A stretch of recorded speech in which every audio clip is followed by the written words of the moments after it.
Bienvenue à toi dans cette nouvelle vidéo, je suis Déborah, enseignante et coach parental. Et aujourd'hui, je vais te donner 3 clés pour aider ton enfant à mémoriser une leçon. La première clé, c'est de faire le jeu du prof et de l'élève.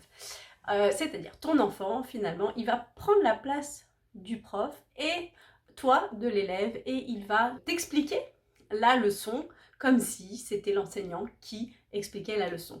De cette manière, en fait, ton enfant va intégrer les notions et se rendre compte surtout s'il est capable de réexpliquer le contenu de la leçon. Cette manière de faire va lui permettre de vraiment se rendre compte de ce qu'il a déjà acquis. Déjà, ça va lui donner aussi confiance en lui parce qu'il va se sentir capable, il va se rendre compte qu'il a appris et assimilé plein de choses, et le fait de le retransmettre en l'expliquant, le fait de verbaliser son savoir, eh bien ça l'ancre complètement, et donc ça va lui permettre d'asseoir ses compétences et ses connaissances. La deuxième astuce que je te propose, c'est de lui demander de trouver 5 questions que l'enseignant pourrait demander dans son évaluation.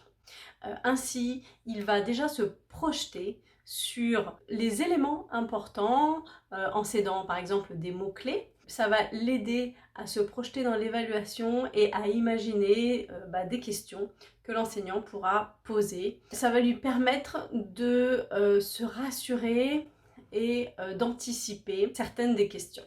La troisième astuce, ça va être de créer une carte mentale. Parce qu'une leçon qui est linéaire va être longue à apprendre, à mémoriser, ça va être fastidieux. Si ton enfant en plus a des difficultés de mémorisation, ce qui va lui parler, ce qui va l'aider, ça va être de créer des images mentales. Tu peux d'ailleurs télécharger le plan d'action pour créer ta propre carte mentale en lien dans ma bio ou sur mon site internet. Aujourd'hui, il est reconnu qu'on va mémoriser par association. Je te renvoie à la vidéo que j'ai faite sur justement les techniques de mémorisation. Voilà, j'espère que ces 3 astuces te permettront de mieux accompagner ton enfant à apprendre ses leçons. Je te retrouve la semaine prochaine pour une prochaine vidéo. N'hésite pas à partager, liker, commenter cette vidéo et à la semaine prochaine.